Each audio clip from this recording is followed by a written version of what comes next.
Give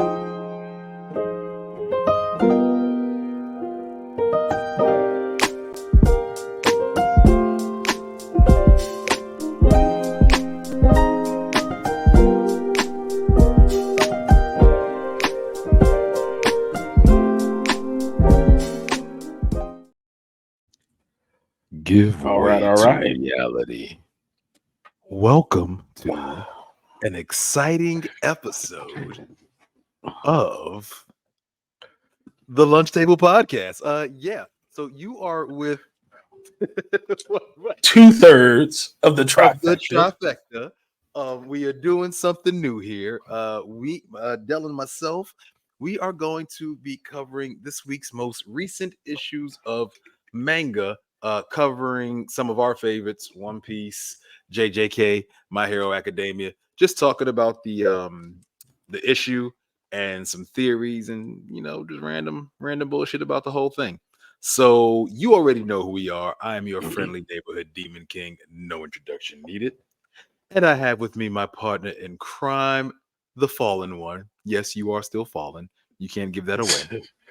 The fallen one. Hey, I'll take it. I'll take it. Because right now the fallen one is getting it in. Yeah. Every time we think it's about to end, it becomes Sakuna Kaisen again. But we're gonna get to that. Yeah, we're gonna get to that. So first we're gonna talk about One Piece. So, and I have this pulled up. I'm getting back to the issue real quick. Because One Piece starts with skibbity bop, boop, bebop. It starts with basically Punk Records. Starts with Punk Records, and I forgot. I think it's Mars. Is that Mars? Yeah, that's Mars.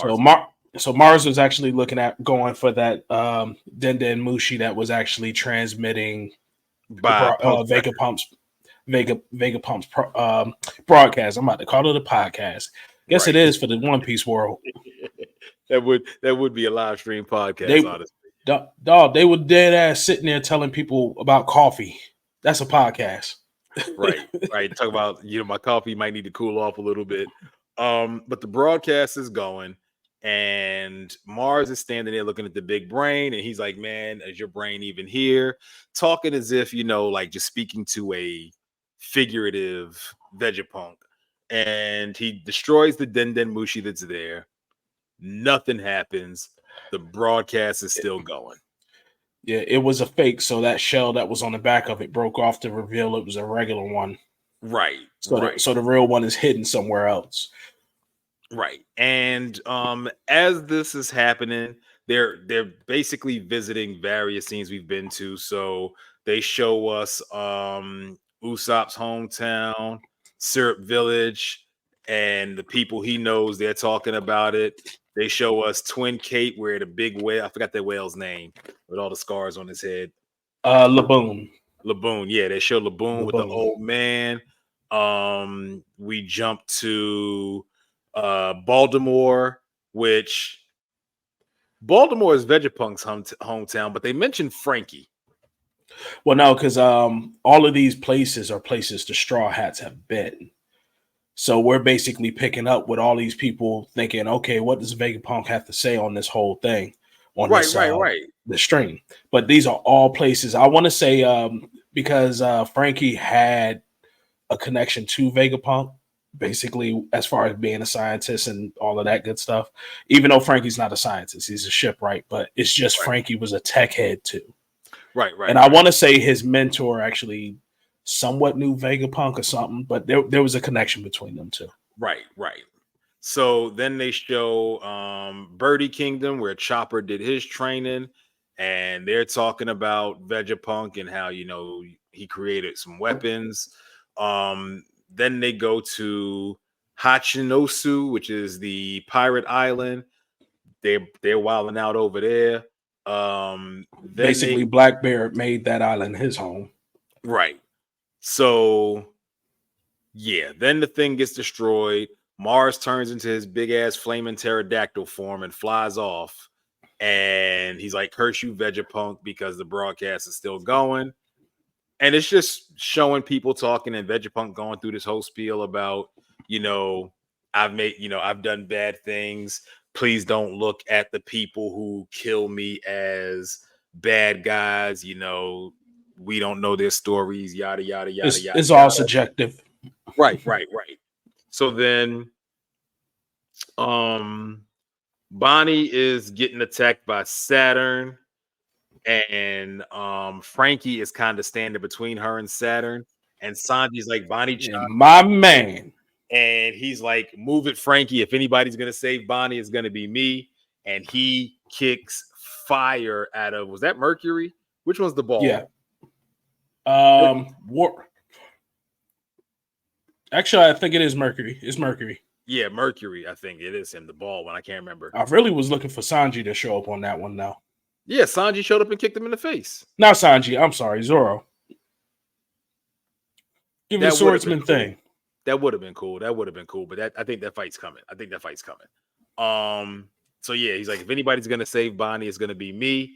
He kicks Mercury in the face, and then right after that, Mars comes out of left field and bites and grabs Sanji, and he flies off with him.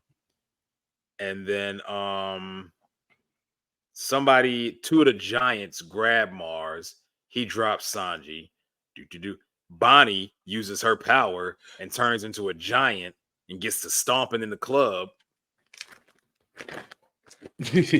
Well, actually, and just to go back real quick, that was still Mercury. He turned into that full, because he was in a hybrid form. He put that horse head on. He went full form, and that he bit Sanji. Oh, I thought that was, and that's when the giants actually came, showed up, and hey, what's this? And grabbed him, and that's how Sanji got loose. I see it now. That's like a big ass bird, bro. That they need to do a little bit better on that drawing. That's just hey, it's action packed. Nigga. And then you had it's crazy how Bonnie's fruit is the age fruit.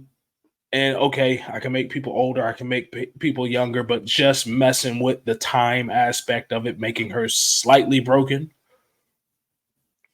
Because she's walking around as a grown lady this whole time, even though she's a little girl. Right. But then she does distorted future, and pretty much whatever she imagines herself as in the future, she turns into. Which is cool. I mean, that would honestly be the awakening of her fruit. That doesn't make her broken. She can still be beaten. And then you have Caesar standing there with what's his name in the background? Vinsmoke. Joe Jackson. Joe Vinsmoke over there. Talking about, nah, you can't die. We just paired up on you to beat you. You got the Big Bird talking Big about News Morgans. Is he trying to kill print media? And then yeah, there's still the whole fighting with Saturn, and he's looking at Robin crazy. So she said something, and I'm kind of like, what the hell? When she heard the voice, she was like, that voice, that is quite that was it. She realized that she was present when the Buster call happened. So she heard the voice on the Den Mushi. Yeah, she recognized he's the one that gave the call. Okay, that's what threw me off real quick. Because I didn't. He's the one that. He's the one that gave the call on the island. I don't. Okay, I remember that, but I didn't remember that there was somebody there with a Den Mushi. That's yep. All. And then yeah, they jump on Saturn, and then was kind of. So granted, I understand the whole, like, you had Brooke, Nami, and Chopper show up. And basically this entire time dealing with the celestial planets or whatever, they have been like, these dudes should be menaces, but like right now, you have Nami, Brooke, and Chopper holding it down against them right now. Right. Like, so either A, the straw hats, even the weaker straw hats are gotten stronger, or B, these motherfuckers is just cake and all they got is invincibility. But we've established that the straw, like all the straw hats got stronger. Nami got stronger when she got Zeus back. Was it Zeus? That's Zeus, yeah. Yeah, when she got Zeus back. Because he changed and got a little more powerful. Usopp's thing is he just need to quit being a bitch. But he's already strong. That's all. That's another conversation. Usopp has when he has those cool moments, they some cool moments. He's scared out his fucking mind, but he shows more potential than normal. Right. Like if he just had confidence in himself, he'd be straight. He'd be smooth. And again, put some respect on Dr. Tony Chopper. Dr. Tony Chopper's with the shits. Put some respect on the little furball. He about that life. You gonna catch them hooves. These shits hurt. The little furball just tanked one of Saturn's venom coat feet or nails or whatever that is. Yes. Poof ball. Off me. Yes, absolutely. And then after while all that's taking place, Vegapunk gives the shocking truth. This world is sinking into the sea. And he basically said, let's start at the end. He's going to explain more how we get there. No. I feel it, but I have some theories on a couple of things. So if you remember, or I'm sure you do remember, but whenever they talk about the world as it is today, the world as it is today is broken up from what it was prior to the Void Era. Mm-hmm. So I figured that could be what's causing it to sink into the sea. That's one. The other thing I can think of is when Emu destroys those islands. The use of the weapons. Yep, the use of the weapons is because the ocean level rose when he destroyed that last island. Exactly. They've been sure to showcase whenever ocean levels and everything rises because they've been doing that throughout the entire story. So that is also a possibility as to why the world might be sinking into the sea.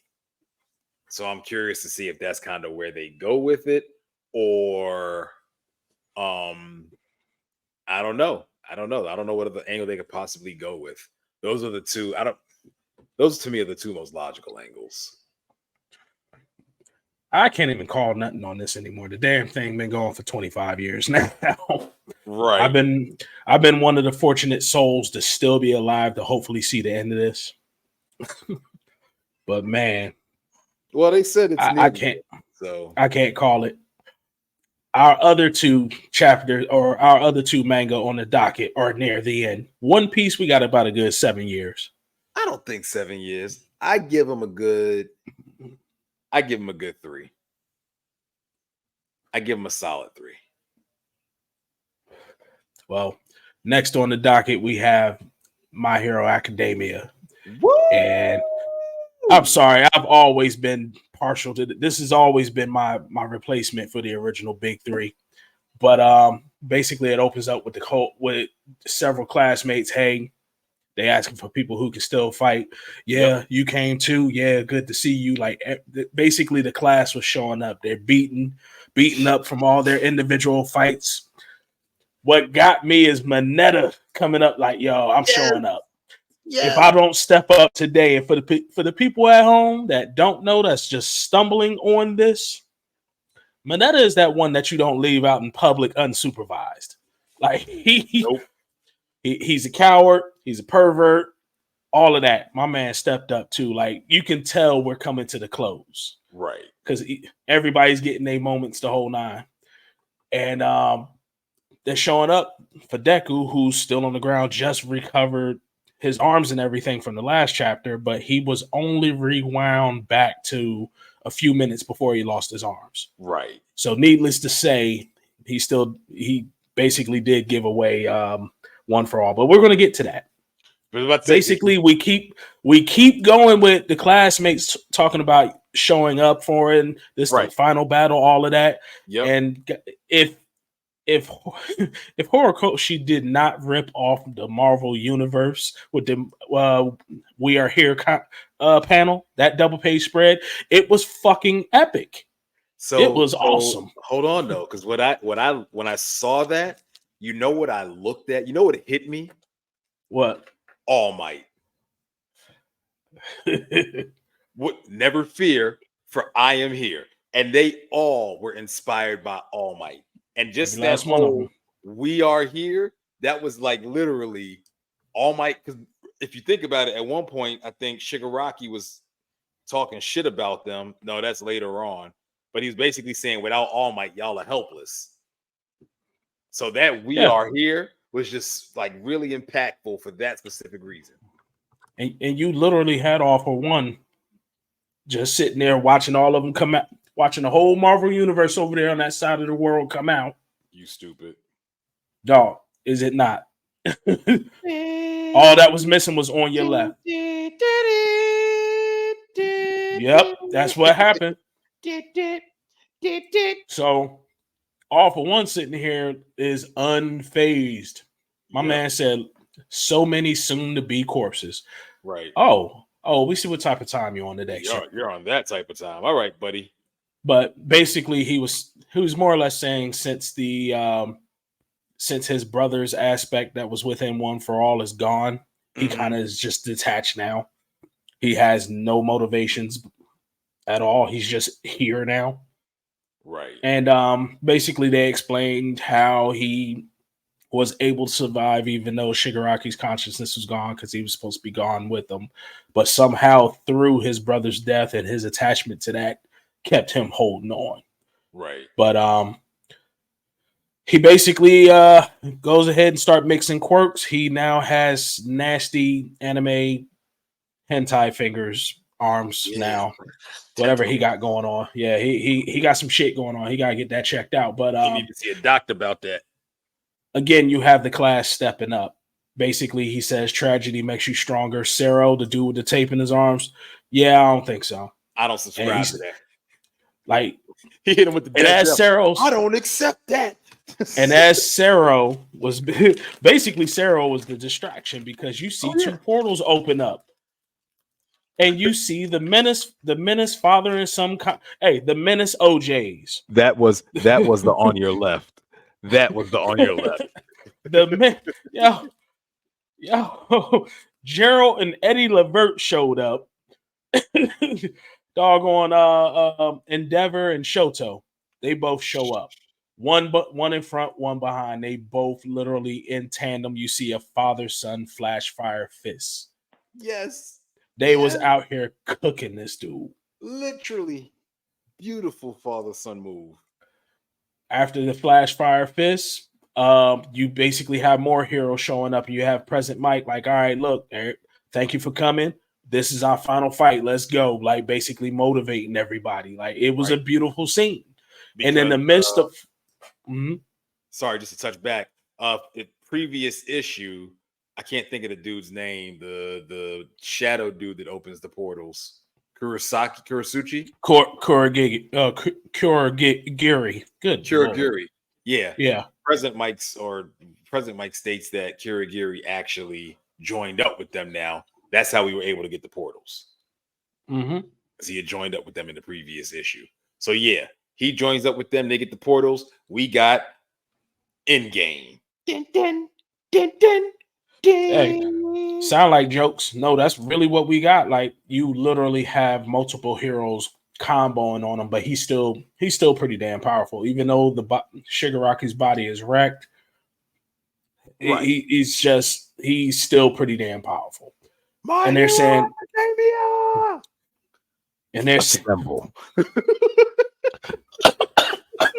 oh wait, did I get a body? Booyah! I hate you. That one's for you, Lowe's. That one's for you, Lowe's. Over here trying to kill me on Al Gore's internet. Oh shit! Bodies. Him and her and her. And him. So basically, you have All for One out here whooping ass, even though everybody's putting in their best efforts. They're doing damage to him, but he is way too strong. So now everybody's like, we need to stick together. And you see Deku, I have to go. And his body is like, no, you don't. Yeah, sit down. And that's when it's explained to him, dude, you still have the damage from before. You just got your arms back. That nigga turned 30 real quick. I will admit this part, the emotion in it, like basically him giving him the irony of him giving Deku the All Might shirt. And we still hold true to the character because this kid can only think of how this is a limited edition shirt, All Might shirt. But let's back up real quick because Deku makes a statement to Eraser. He was like, I threw away one for all.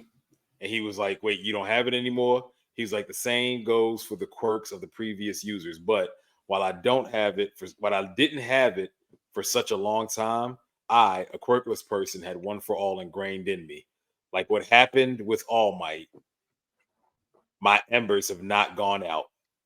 Woo! And with those embers, All for One will Midoriya. And then he puts that's when he puts the gear on him. Gave him some bandage up his arms, gave him a shirt so you're not out here bird chested. Yep. Man. And I'm just sitting here like we going back to the super fan. Right. Then Ayama comes. Let's run. Take my hand. Sir. Lead me home. I think you could not be glitching and freezing right now. I am not glitching and freezing. Yes, you are. All right, well, let's keep it moving. Let's get as far as we can before I decide to die. So you need our power as much as we need yours, and then everybody cheering him on. And then when it started cutting to everybody, you actually see Gran Torino, you see the kid that he helped out in camp. Yeah, like you literally get that whole vibe of this. And like I said, Deku was stumbling along, but as you're seeing everybody's faces, you see him keep getting up. And that last panel where Eri saying Deku, and you just see his leg take off. Mm-hmm. Right? Dog. And again, that last panel with the All Might t-shirt and him looking like that, rumble, young man, rumble. Rumble, young man, Let's rumble. go. Let's go. I'm so curious how this is going to play out, though, because, like, what abilities, what powers is he going to have? He's probably at just the core strength of it all. I could see that. Because remember, All Might, with just the core strength of it, was already powerful enough to beat All for One. He even knew that. Right. So yeah, with the core strength, but would Deku be able to use 100% of the strength? I don't know. And I'm still trying to see how. So a while back, Horikoshi basically did hint that he's going to share it with the class. He did hint that. I'm just waiting to see how that plays out. You just gave away one for all, but if the movies are canon, remember how one for all came back to him? Mm-hmm. Well, he gave it to Bakugo. So who knows how all this plays in? But then also, you know what I thought about? Peep game. This is what I thought about.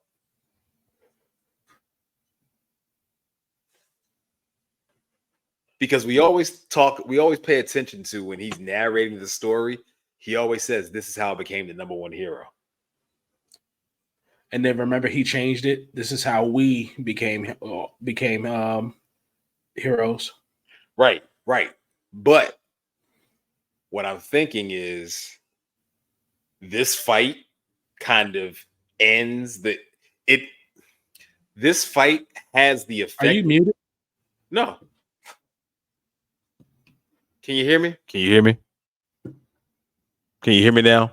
Am I frozen? No, can you hear me? Am I moving? What's happening?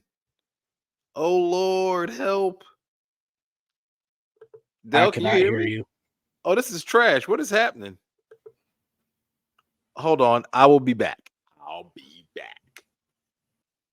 Okay, so yeah, like Said okay, so these in the people don't. beginning he huh?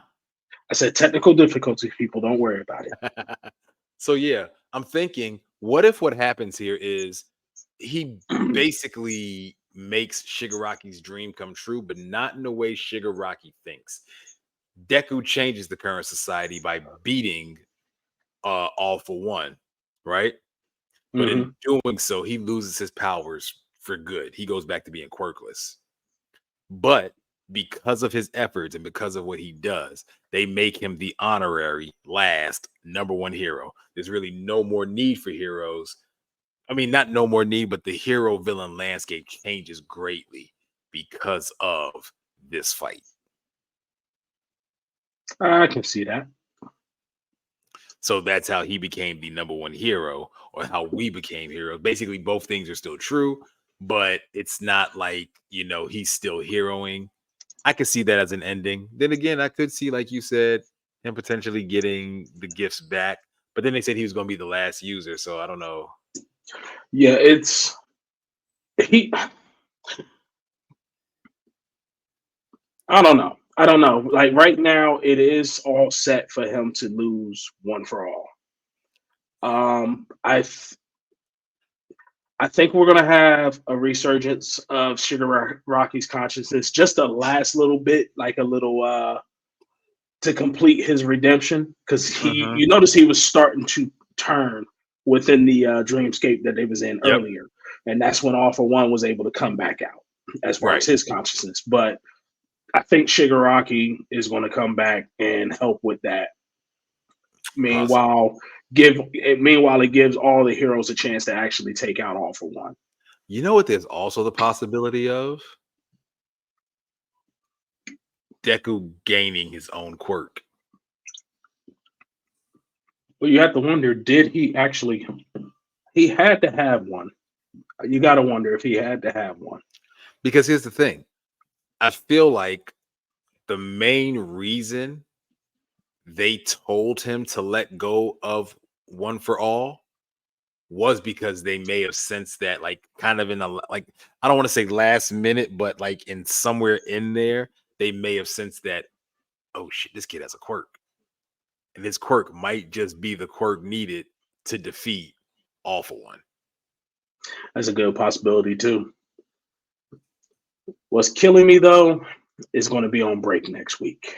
Yeah, that's not cool. A 1 week break. One Piece. Oh yeah, One Piece will be back next week. But Yes. My Hero is on a break. Yes. But now that takes us to the main event. Woo! The main event. You have Jump Jitsu.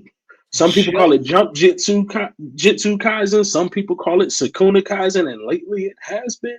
It has been Sakuna Kaisen. And but Jujitsu Kaisen, and it's in its end game too. You had Yuji last episode or last chapter just going Going and basically awakening off. himself, and he threw seven. I thought it was eight, but seven I'm gonna go back consecutive and black flashes. you know what? Hold on, real quick, because that's bothering me. Because I counted 8 of them hoes. It was eight. It was eight.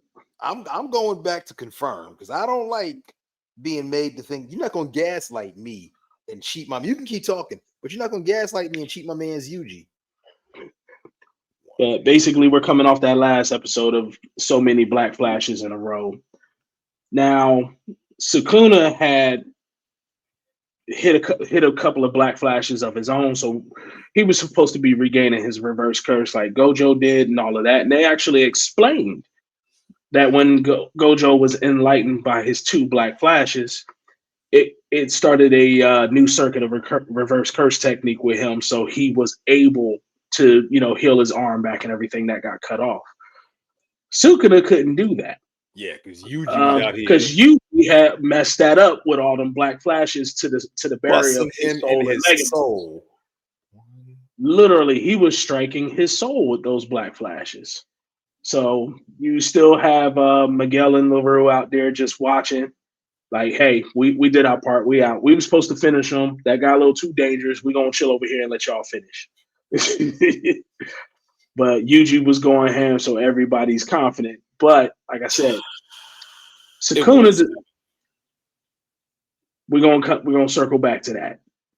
Sukuna decides, okay, I got my domain expansion back. So he calls out his domain expansion malevolent shrine. It looks different. It's now a floating Dr. Seuss nightmare, but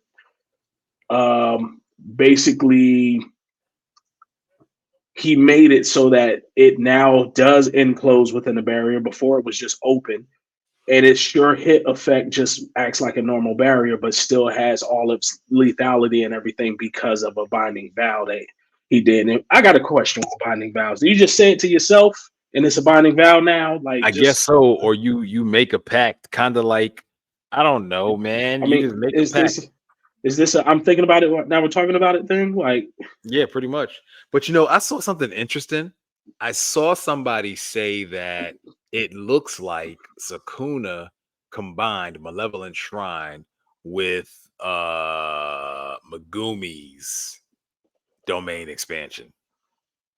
Nah, because if we're referring to what looks like waves, remember it looked like that when they was in Shibuya too. But Basically, also, that's what kind of caught me was the black shadowy crows. oh no, it looked like those birds was trying to fly away and getting chopped up. Maybe it could be.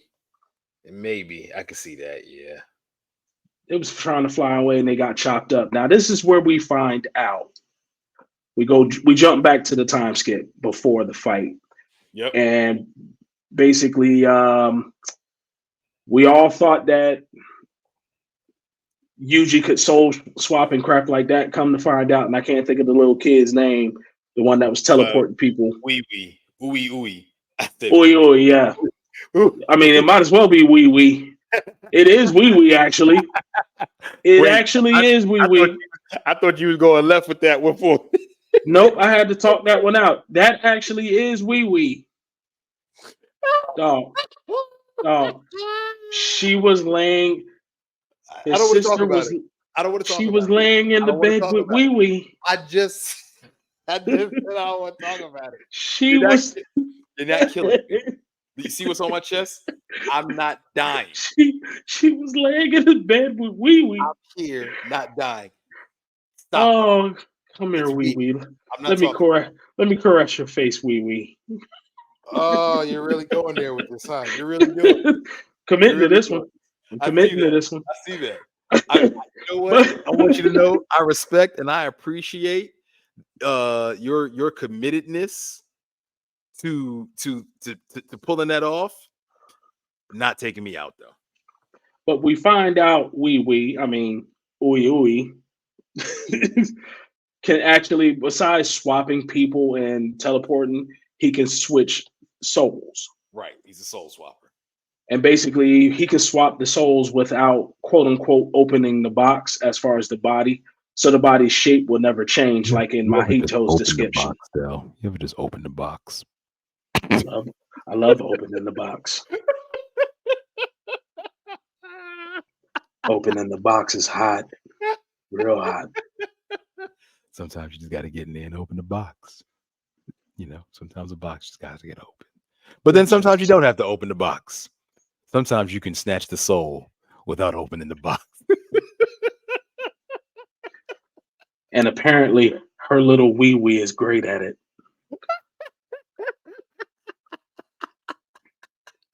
Fall. No, I'm not dying. It's not happening. I don't know what to tell you. I can't give that. I can't let you have that. I'm sorry. My life is my own. They basically talked about switch training, and basically we find out that it wasn't Yuji's technique, that Oi switched their bodies, him and Kusakabe, in that last flashback. And the purpose of it was I was gonna say what we But actually find out is that because of Sukuna being because of the possession of Sukuna and Yuji, I had to phrase that right. Oh, because of that possession and Sukuna Sa- using his curse Sukuna was technique. inside him. See, I purposely avoided that. I purposely stepped over that puddle. And here He you lived. go. He lived in there. Here you go, like a terrorist toddler. Splash, splash, splash. That's you Yes. splashing in the puddle. Anyway, Yes. anyway, The answer is yes. since Sukuna was possessing Yuji and using his curse techniques and his abilities while he was possessing Yuji, that basically upgraded Yuji's ability to pick up and retain curse techniques. Basically, because of his body, and Choso was explaining that because Right. with him consuming the other death paintings, I would think 4 through 9, Mm-hmm. he actually gained the blood manipulation and all of that. He had gained their abilities. Mm-hmm. He swapped with because his body is like that. He swapped with Kusakabe, so Kusakabe can strictly just use the Right. ability. His body remembers it. And it imprints on him. And with that being said, the next panel we see is Yuji Oh, doing a time out. simple domain. Time out. You know what pisses me off? What? Imagine if one motherfucker was there. Imagine if one actually, you know what? So I'm gonna keep it a stack. So first, imagine if Toto was there. Nigga, nigga, nigga, nigga, nigga, nigga, nigga, nigga, nigga, nigga, nigga, nigga. We gotta divert for a second. We gotta divert for a second. I full on need. I need another Menace Brothers combo. I need Toto to show up with a fucking hand. A prosthetic? And I need to see some swapping happen. And Wait I a need to minute. see Toto be Wait a full minute. on light skin. A prosthetic could work because he could infuse cursed energy into the prosthetic. But if that's the case, he just slap his chest. I don't know. I feel like that could work though. I don't know. But anyway, I digress. Personally, and I mean, I granted this is the way it would have been cheating had they written it this way. Yes, Kusakabe, but I'd also motherfucking had this nigga swap with fucking Yuta. Well, he was only able to do 2. So that's why they was only able to get the one person, meaning that first swap and then the second swap to get him back. And Yuji had no anti-domain tactics. He didn't, but so that's what the purpose of a simple domain was. But Yuta could use a simple domain. Yuta could. Yeah, Yuta can use just about everything. Yuta probably would have been the better one. So because Yuta is the most versatile one, and he would have had access to Yuta's. What if Yuta would have used Rika? I feel like that could have worked, but we digress. So they basically body swap train Yuji, which is actually pretty cool. I think that's a pretty cool thing. Great way to explain why we've been seeing what we've been seeing from him. So they explained that, and then yes, we see Yuji pull up a beautiful simple domain. And then that panel was awesome. Come on, that panel was sick. That panel was so sick. Everything is getting tore up around him, but he's sitting on this simple domain and just unscathed.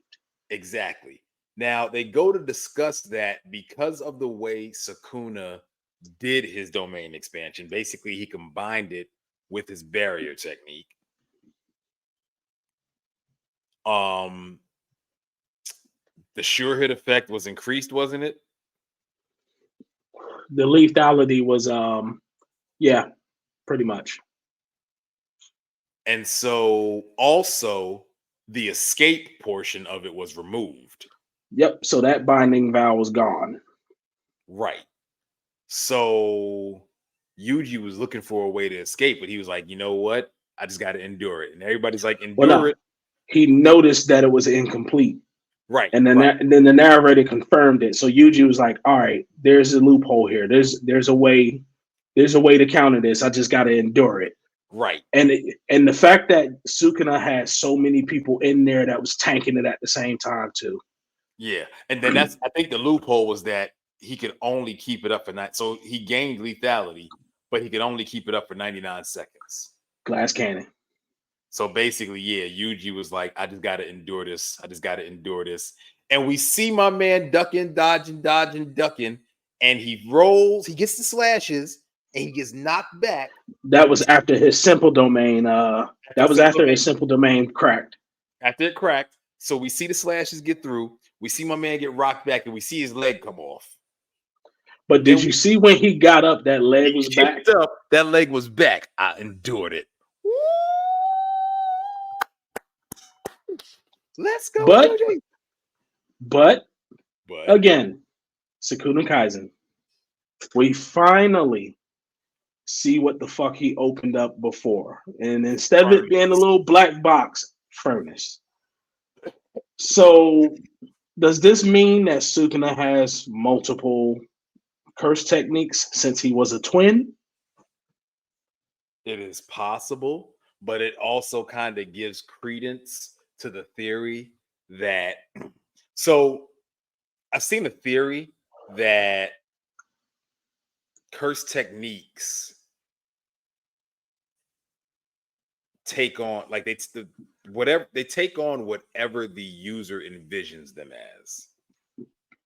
So in Sukuna's example, there's the theory that Sukuna's vision for his curse technique is a kitchen. Because the cleave and dismantle are basically things you would do to take something apart, and then the furnace would be furnace being a part of it. The stove and things like that. This nigga out here trying to cook Yuji. Yeah.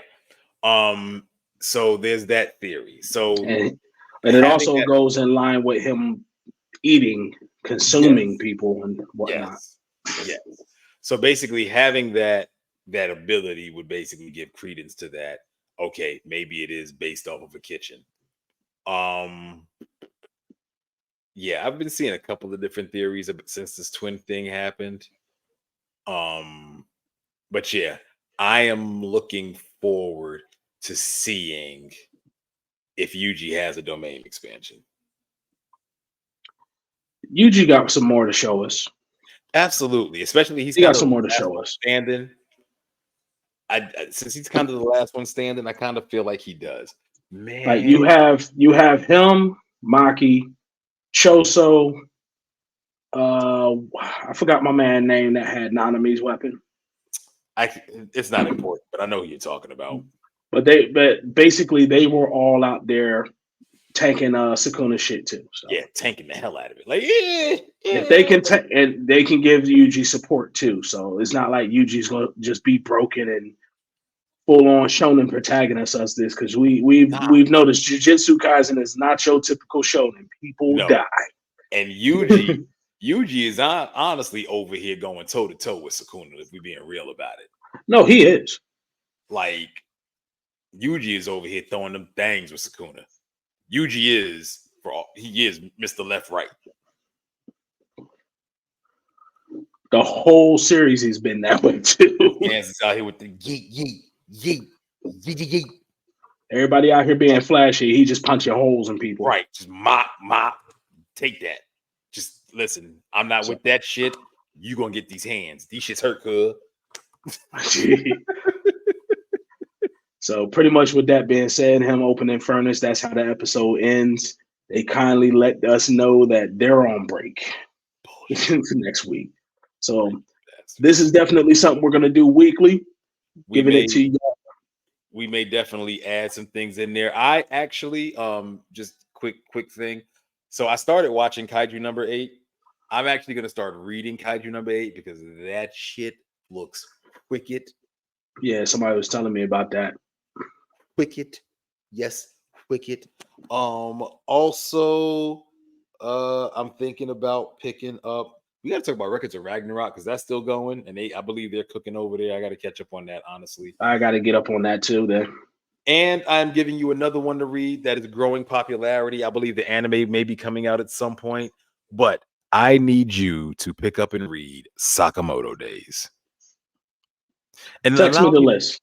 Allow me to give you a brief synopsis of Sakamoto Days. So it follows a man named Mr. Sakamoto who is married with a daughter and owns a convenience store. What people don't know is that Mr. Sakamoto used to be the world's best assassin. So right now he's like this chubby old dude with his hair in a ponytail and glasses, and you know his skills is like really on some John Wick level. Picture John Wick level anime type shit. That's what this nigga's like. That's what he's on. I'm about to say shit. That other one that just came out, but yeah. So yeah, somebody tries to kill him, he takes him out. But long and short of it, it's about this dude basically trying to keep people from hurting his family. But what's crazy is this nigga has an All Might type transformation. Like normally he's walking around as his short, chubby self with a little mustache and the ponytail. I know what you're talking about. Yeah, but then when he gets serious, that man body just boom. I know what you're talking about. Yeah, you gotta keep going with that because there's a nigga in there. There's a dude in there, and he's my favorite character in the bit so far. My man has a Swiss Army knife of swords, and he has a dice with him. And he will tell you to pick a number and then roll that dice. Whatever number that dice lands on, that is the number of the blade he is going to body you with. Oh shit. That's fucked up. Can I just not play? I don't want to play. Nope. You gonna play? I would like to play a game. You gonna play? I would not. I'm not. But nah, my man got a Swiss Army knife of blades. It's literally it's a case with 7 blades in it, and he is just nasty. He is nasty. But yeah, pick that one up. I'm gonna text you the list so we can have something else to get into. But again, we thank you for joining us. This has been 2/3 of the Trifecta. You can catch us every Friday night. We are probably broadcasting as we speak. You can always catch myself, Dell, and my brother Los at the lunch table talking about whatever, whenever, because it's hot. And that's what we do, giving you, as my brother would say, that real rap raw. As again, you can see down below, Facebook, thelunchtable.com, Facebook.com/thelunchtable, shut up. Instagram.com/thelunchtable5, shut up. And YouTube.com/@thelunchtable5. Words don't know how to word, do they? Shut up. I have been your Royal Highness, your Demon King. Put my shit up, ho nigga. Oh god. I didn't think we was doing all that. Put my shit up. You can find me at Instagram at Osiris_Jor_L, Twitter at Demon King Maury, Xbox Demon King Maury, and TikTok at Demon King Maury. I'm always reposting anime, funny stuff, food, all of the good things in life, man. None of that bad bullshit. I pass it to you, good sir. Well, y'all know all my socials are New Life 81, NULYFE 81. Xbox is going to be that Jersey Kid, just the way you see it there. And of course, again, the Lunch Table podcast can be found on your socials, Facebook.com/the Lunch Table, Instagram.com/the Lunch Table 5, and YouTube.com/@the Lunch Table 5. Folks, it's been a pleasure. We're going to keep coming at you every week with this new show. Y'all have a good evening. We out. Peace.